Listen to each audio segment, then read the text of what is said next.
어르신, 그 집값이 얼마나 되세요? 10억 정도 돼요. 그럼 기초연금은 못 받으시겠네요? 아니요. 매달 34만 원씩 받고 있어요. 어머, 그럼 전 왜 못 받죠? 저는 집도 없는데. 그건 부부가 같이 살아서 그래요. 이게 대체 뭔 소리입니까? 10억짜리 집 있는 사람은 기초연금 받고 집도 없이 월세 사는 사람은 부부라는 이유로 못 받는다고요? 본격적인 이야기 시작 전에 구독과 좋아요 한 번씩 눌러주시면 큰 힘이 됩니다. 가족이나 친구들에게 영상 공유를 해주시면 나눌수록 행복은 2배가 됩니다. 여러분, 혹시 이런 경험 있으세요? 평생 성실하게 일했는데 정작 연금 받을 나이가 되니까 온갖 이상한 규정 때문에 제대로 못 받는 경우요. 오늘 제가 여러분께 들려드릴 이야기는 정말 충격적이에요. 아니, 이게 나라냐 싶을 정도로 말이 안 되는 일들이 실제로 벌어지고 있거든요. 얼마 전에 상담을 받으러 오신 73세 한미자 할머니 이야기부터 들어보세요. 이 할머니는 남편과 함께 경기도의 한 작은 원룸에서 살고 계셨어요. 월세가 35만 원이었는데 두 분 다 특별한 소득이 없어서 정말 어렵게 살고 계셨죠. 그런데 기초연금을 신청하러 갔더니 담당 공무원이 뭐라고 했는지 아세요? 부부니까 20% 감액됩니다.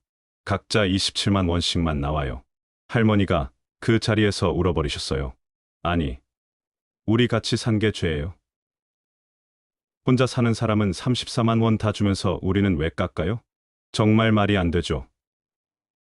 그런데 더 기가 막힌 건 바로 다음 순서였어요. 서울 강남에 사는 70세 김부자 할아버지가 오셨는데 이분은 시가 12억짜리 아파트에 살고 계세요. 그런데 기초연금을 풀액으로 받고 계시더라고요. 부부 둘 다 말이에요. 할아버지, 그 집이 12억이나 하는데 어떻게 기초연금을 받으세요? 그게 소득 환산율이라는 게 있어서 계산해보니까 기준에 안 걸려요. 이게 말이 돼요? 12억짜리 집 있는 사람은 기초연금 받고 월세 살면서 가난한 부부는 못 받는다고요? 저도 이 일을 겪고 나서 정말 화가 났어요. 도대체 이 나라의 복지 제도가 어떻게 돌아가는 건지 궁금해서 직접 파헤쳐봤어요. 그랬더니 정말 어이없는 구조더라고요. 지금부터 그 실체를 하나씩 파헤쳐 보겠습니다. 기초연금, 소득인정액의 충격적 진실. 기초연금에서 가장 중요한 게 바로 소득인정액이라는 개념이에요. 이게 뭔지 아세요? 단순히 월급이나 연금만 보는 게 아니라 재산까지 소득으로 환산해서 계산하는 거예요. 예를 들어볼게요. 1억 원짜리 집이 있다면 이걸 월 소득으로 환산해요. 어떻게요? 연 4%, 즉 월 33만 원 정도로 계산해요. 당신 집이 있으니까 월 33만 원 버는 것과 마찬가지네요라고 보는 거죠. 그런데 여기서 함정이 있어요. 기본공제액이라는 게 있거든요. 대도시는 1억 3,500만 원, 중소도시는 8,500만 원까지는 재산으로 안 쳐요. 그러니까 강남의 12억짜리 집은 어떻게 되냐면 12억에서 1억 3,500만 원을 빼면 10억 6,500만 원이 남아요. 이걸 월 소득으로 환산하면 약 350만 원 정도가 돼요. 그럼 기초연금 못 받는 거 아니에요? 아니에요. 여기서 또 다른 함정이 있어요. 금융자산을 적절히 분산하거나 다른 방법들을 쓰면 기준선 밑으로 떨어뜨릴 수 있어요. 실제로 제가 확인해 본 사례예요. 서울 서초구에 사는 이모 씨는 15억 원대 아파트에 살면서도 금융자산을 가족들한테 분산해놔서 기초연금을 받고 있었어요. 반대로 부천에 사는 박모 할머니는 3천만 원짜리 작은 집 하나 때문에 기초연금에서 탈락했어요. 왜냐하면 중소도시는 공제액이 8,500만 원밖에 안 되거든요. 내가 왜 이 나라에 세금 냈나 싶어요. 박 할머니가 하신 말씀이에요. 정말 공감이 되더라고요. 부부라서 손해보는 기가 막힌 제도. 그런데 더 큰 문제는 부부 감액 제도예요. 이게 정말 가족을 해체시키는 독소 조항이에요. 혼자 사는 할머니는 월 34만 2천 원을 풀액으로 받아요. 그런데 부부가 함께 살면 각자 20%씩 깎여서 27만 3천 원만 받아요. 같이 살면 생활비가 덜 든다는 게 정부 논리예요. 정말 그럴까요? 제가 만난 69세 최순희 할머니 이야기를 들어보세요. 남편이 파킨슨병을 앓고 있고 본인은 당뇨와 고혈압으로 약을 매일 드세요. 수입은 없고 자식들이 보내주는 생활비로 겨우 버티고 있어요. 그런데 기초연금이 각자 27만 원밖에 안 나와요. 부부라서 20%씩 깎인다는 거예요. 남편이랑 같이 산 죄밖에 없습니다. 이 말을 들으면서 정말 가슴이 아팠어요. 병든 남편을 돌봐야 하는 상황에서 연금마저 깎인다니 말이 안 되죠. 오히려 더 많은 돈이 들어가는데 말이에요. 더 황당한 건 실제로 헤어져 사시는 분들이 계세요. 인천에 사는 김봉남 할머니는 기초연금 때문에 남편과 따로 살게 됐어요. 할아버지는 고시원으로, 할머니는 원룸으로 각각 이사하셨어요. 70대 후반의 생활비 때문에 헤어져 사는 모습을 보니까 정말 마음이 아프더라고요. 가족이 함께 살면서 서로 돌봐주는 게 당연한 건데 연금 제도가 오히려 가족 해체를 부추기고 있는 거예요. 이라면 손해보는 국민연금의 황당한 현실. 국민연금은 또 어떤가요? 이것도 정말 말이 안 돼요. 서울 구로구에 사는 67세 박용철 할아버지 이야기를 들어보세요. 65세에 정년퇴직 후에 택배 상하차 일을 시작하셨어요. 하루 7시간씩 허리 아픈 일을 하면서 월 320만 원 정도 버세요. 건강이 허락하는 한 계속 일하고 싶다고 하시는 거예요. 정말 멋진 분이죠? 그런데 어느 날 국민연금에서 통지서가 와요. 월 소득이 309만 원을 초과해서 다음 달부터 연금이 감액됩니다. 7만 원이나 깎였어요. 박 할아버지가 정말 화가 나셨어요. 평생 연금 보험료 성실하게 냈는데 일한다고 연금을 깎아? 더 기가 막힌 건 옆집 할아버지 얘기예요. 그분은 임대소득으로 월 300만 원을 받는데 국민연금은 한 푼도 안 깎였다는 거예요. 몸으로 땀 흘려 번 돈은 감액 대상이고 집 임대료 받는 건 감액 대상이 아니에요. 이게 말이 돼요? 근로소득, 사업소득, 임대소득은 감액 대상인데 이자소득, 배당소득은 감액 대상이 아니에요. 결국 가진 자에게는 유리하고 일하는 사람에게는 불리한 구조예요. 실제로 편의점 아르바이트를 하는 한 어르신은 이런 하소연을 하셨어요. 사장이 사대보험을 안 들어주려고 해요. 신고하면 국민연금이 깎이니까 차라리 일용직으로 하라는 거예요. 제도가 오히려 불법적인 고용 관행을 부추기고 있는 거죠. 정부의 늦은 개선 계획들. 물론 정부도 이런 문제들을 모르는 건 아니에요. 늦게나마 개선 계획을 내놨어요. 기초연금 부부 감액은 2027년부터 20%에서 15%로 줄이고 2030년까지는 10%로 축소할 예정이래요. 장기적으로는 아예 없앨 수도 있다고 하고요. 국민연금 소득 감액 기준도 2026년부터 309만 원에서 509만 원으로 올린대요. 실수령 기준으로는 621만 원 정도까지는 감액 없이 받을 수 있게 되는 거죠. 정말 반가운 소식이에요. 하지만 문제가 있어요. 첫째, 지금 당장은 바뀌지 않아요. 2026년, 2027년부터라니까 아직 2년 넘게 기다려야 해요. 둘째, 이미 깎인 연금은 돌려주지 않아요. 과거 손해는 그냥 손해인 거예요.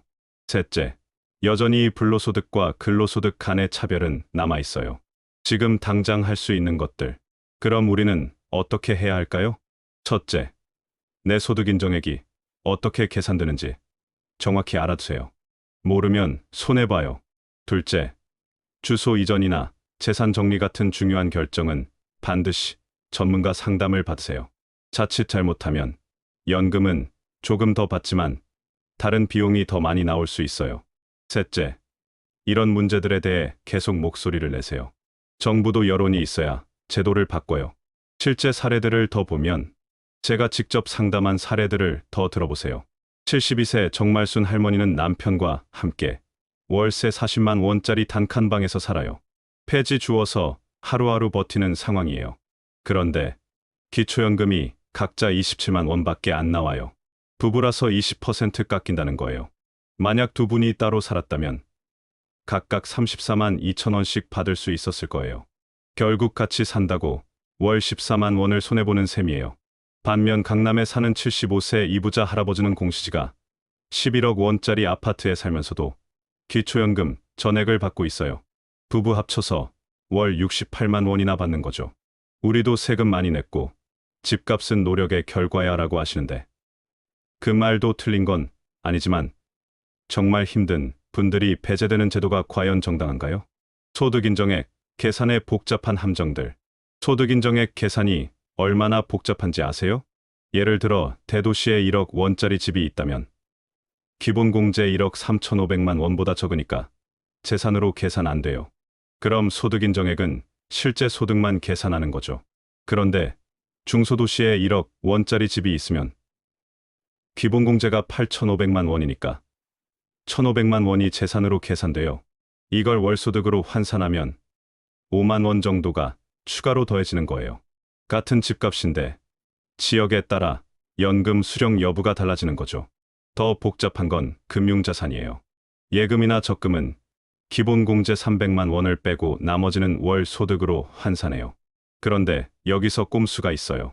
가족들한테 증여하거나 다른 방법으로 분산시키면 기준선 아래로 떨어뜨릴 수 있거든요.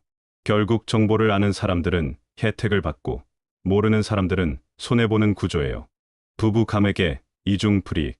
부부 감액의 문제점을 더 자세히 보면 이건 정말 이중불이익이에요. 단독 가구 2명이 따로 살면 각자의 소득과 재산만 봐요. 그런데 부부는 가구 전체 기준으로 계산해요. 예를 들어 남편이 국민연금을 조금 받으면 그게 아내의 기초연금에도 영향을 미쳐요. 하지만 독거노인들은 각자의 소득만 보니까 더 유리한 거죠. 게다가 받는 금액도 20%씩 깎여요. 결국 기준도 까다롭고 금액도 적게 받는 이중 손해를 보는 거예요. 이라면 손해보는 구조의 심각성. 국민연금, 소득, 감액 문제도 정말 심각해요. 65세 이상이라고 해서 다 일을 그만둘 수 있나요? 국민연금만으로는 생활이 어려워서 계속 일해야 하는 분들이 대부분이에요. 그런데 일을 한다고 연금을 깎는다니 말이 안 되죠. 더군다나 건강하게 일할 수 있는 분들이 사회에 기여하는 건 좋은 일 아닌가요? 현재 기준이 월 309만 원인데 실수령으로 따지면 410만 원 정도예요. 이 정도면 그리 큰 돈도 아니에요. 물가도 오르고 생활비도 늘어났는데 이 기준이 너무 낮은 거죠. 더 문제는 소득 종류에 따른 차별이에요. 근로소득은 감액 대상인데 이자소득은 아니에요. 결국 일하는 사람만 손해보는 구조죠. 정부 개선안의 한계들. 정부가 내놓은 개선안들도 한계가 많아요. 2027년부터 부부 감액률을 20%에서 15%로 줄인다고 하는데 여전히 감액은 있는 거예요. 근본적인 해결책은 아니죠. 2026년부터 국민연금 감액 기준을 509만 원으로 올린다고 하는데 그 이상 벌면 여전히 깎여요. 그리고 불로소득과 근로소득 간의 차별도 그대로고요. 가장 큰 문제는 이런 개선안들도 예산 문제로 미뤄질 가능성이 있다는 거예요. 실제로 기초연금 인상도 여러 번 연기됐었잖아요. 현실에서 벌어지는 일들. 현실에서는 정말 기가 막힌 일들이 벌어져요. 어떤 분들은 기초연금을 받기 위해 주민등록을 따로 두는 경우도 있어요. 법적으로는 문제가 될 수 있지만 그만큼 제도가 가족 해체를 부추기고 있다는 증거죠. 또 어떤 분들은 일을 하고 싶어도 국민연금이 깎일까봐 포기하는 경우도 있어요. 제도가 오히려 사회 활동을 저해하고 있는 거예요. 국정감사에서 드러난 충격적 사실들. 국정감사 자료를 보면 정말 충격적인 사례들이 많아요. 서울 서초구의 한 어르신은 15억 원 아파트에 살면서도 금융자산을 분산해서 기초연금을 받고 있었어요. 반면 경기도의 한 할머니는 2천만 원짜리 작은 집 하나 때문에 탈락했어요. 이게 공정한 제도인가요? 형평성 문제의 심각성. 지금 제도의 가장 큰 문제는 형평성이에요. 독거노인은 외로움과 건강관리에 어려움을 겪으면서도 연금은 더 많이 받아요. 반면 서로 돌봐주며 사는 부부는 연금이 깎여요. 가진 자는 여러 방법으로 혜택을 누리고 정말 어려운 사람들은 제도의 사각지대에 밀려나요. 이게 정상적인 복지 제도일까요? 예산 문제와 정치적 한계. 물론 무한정 복지 예산을 늘릴 수는 없어요. 하지만 지금처럼 불합리한 구조로는 안 되죠. 정말 필요한 사람들에게 집중해서 지원하고 형평성 있는 기준을 만들어야 해요. 그런데 정치권에서는 표가 되는 정책만 관심 있어 하지. 이런 디테일한 문제들은 잘 안 다뤄요. 결국 우리가 계속 목소리를 내야 해요. 앞으로의 전망과 대비책. 앞으로 어떻게 될까요? 정부 계획대로라면 조금씩은 나아질 거예요. 하지만 근본적인 구조 개선까지는 시간이 오래 걸릴 것 같아요. 그동안 우리가 할 수 있는 건 정확한 정보를 알고 미리 대비하는 거예요. 특히 재산 정리나 소득 구조 변경 같은 중요한 결정을 할 때는 반드시 전문가 상담을 받으세요. 실제 상담 사례로 본 해결책들. 제가 상담한 사례들을 보면 조금만 알고 준비하면 피할 수 있는 손해들이 많아요. 예를 들어 부부가 따로 살아야 하나 고민하는 분들이 계신데 단순히 연금만 생각하면 안 돼요. 건강보험료, 세금, 생활비 등을 종합적으로 계산해 봐야 해요. 어떤 경우는 연금은 조금 더 받지만 다른 비용이 더 많이 나와서 결국 손해인 경우도 있거든요. 연금 제도의 본질적 문제. 결국 지금 연금 제도의 가장 큰 문제는 본질을 잃었다는 거예요. 기초연금은 최소한의 노후 보장을 위한 거잖아요. 그런데 정말 어려운 분들은 받지 못하고 여유 있는 분들이 받는 구조가 됐어요. 국민연금은 평생 낸 보험료로 받는 노후 급여인데 일을 한다고 깎는다는 게 말이 안 되죠.